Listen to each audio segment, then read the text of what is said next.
केरल के राज्यपाल आरिफ मोहम्मद खान ने आज कहा कि भारत 1947 में पहले ही धार्मिक आधार पर विभाजन का दंश झेल चुका है और कश्मीर को कानून से विशेष दर्जे की ज़रूरत नहीं है, लेकिन ये हर पहलू में खास है।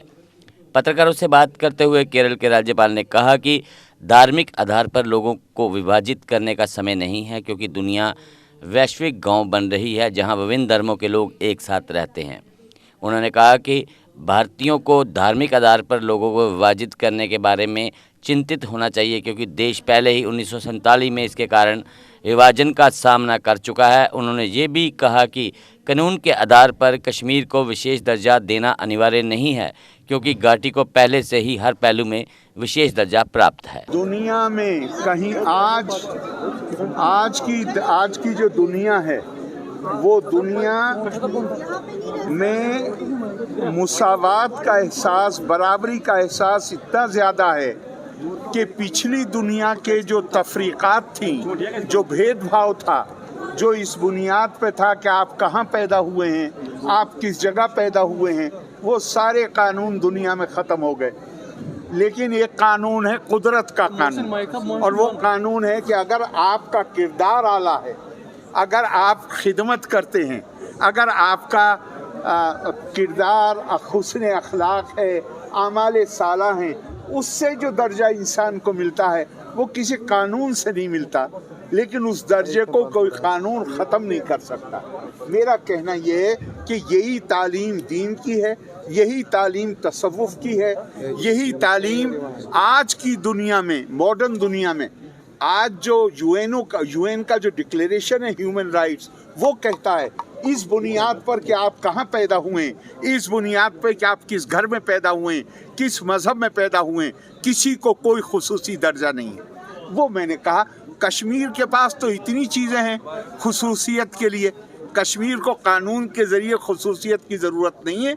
कश्मीर के अंदर अपनी ताकत है, यहाँ ऐसी तालीमात हैं, यहाँ ऐसे फ़न हैं, यहाँ ऐसे कारीगर हैं, यहाँ ऐसी खूबियाँ हैं कि आपका दर्जा तो स्पेशल है ही। वो स्पेशल दर्जा, कानून का स्पेशल दर्जा तो दुनिया में अब हर जगह ख़त्म हो गया। आपने बांटने की बात कही थी जी, उसके बारे में बताइए। बांटने की बात मैंने ये कही भाई कि हमारी जो अखलाकियात है, ख़ास तौर से तसव्वुफ़ की जो अखलाकियात है, उसमें इस बात को बहुत ही मनफी नज़र से देखा गया है कि मैं चाहे इंसानों को बांटूं, चाहे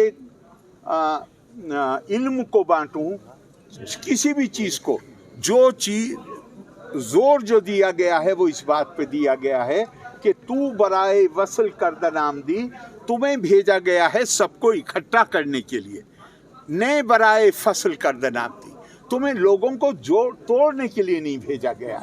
और मुख्तसिमीन लफ्ज़ इस्तेमाल किया है कुरान ने, बहुत वार्निंग के साथ इस्तेमाल किया है। और जो बांटने वाले हैं वो ध्यान रखें कि हमने पहले भी बांटने वालों को बड़ी सज़ाएं दी।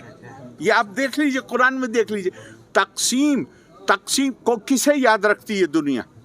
जो आपके दिलों को जोड़ता है, जो दिलों को तोड़ता है उसको दुनिया याद नहीं रखती। याद भी रखती है तो बहुत ख़राब तरीके से याद रखती है। हाँ, हमें अगर हमारा मुल्क तकसीम हुआ है 47 में, अगर हम उससे सबसे ज़्यादा दुनिया में अगर किसी को ऐसी किसी भी कोशिश के ख़िलाफ़ जो इंसानों को मज़हब की बुनियाद पर, इलाके की बुनियाद पर उनके बीच में तकसीम पैदा करे, अगर सबसे ज़्यादा किसी को उसका मुखालिफ होना चाहिए तो हिंदुस्तानियों को होना चाहिए, क्योंकि हमारे सीने पे तो छुरी चल चुकी है, एक बार हमारा मुल्क तकसीम हो चुका है। अगर हम उससे सबक नहीं हासिल करेंगे, आज पूरी दुनिया देखिए आप, कौन सा मुल्क है जो सिर्फ अपने लोगों से अपने काम को चला सके? आप सऊदी अरब चले जाइए, दुनिया की हर कौमियत का आदमी वहाँ मौजूद है। आप अमेरिका चले जाइए, दुनिया की हर कौमियत का आदमी मौजूद है। दुनिया को आज ग्लोबल विलेज बन गई है, सब इकट्ठी हो रही है दुनिया। आज बांटने का दौर नहीं है। आप बांटेंगे तो हम अपना नुकसान करेंगे। हाँ, नए साल पे आपको सबको बहुत मुबारकबाद। आपके ज़रिए कश्मीर के रहने वाले, जम्मू के रहने वाले, दिल्ली के पूरे हिंदुस्तानियों को सबको बहुत मुबारकबाद और अल्लाह करे आने वाला साल हमारे लिए आपस में भाईचारे, प्यार, मोहब्बत, एकता, इत्तेहाद का साल हो और ऐसा साल हो। इस साल में दुनिया ने हमारे ऊपर एक बड़ी जिम्मेदारी डाली है। हिंदुस्तान G20 का प्रेसिडेंट है, तो इस आने वाले साल में हम अपने आप को ये साबित कर दें कि ताकतवर हिंदुस्तान दुनिया के लिए अमन की गारंटी है। ताकतवर हिंदुस्तान दुनिया में किसी के लिए खतरा नहीं बन सकता। Deshbhagat university Punjab courses offered PhD, postgraduate, undergraduate, PG diploma, certificate. Contact us for admissions.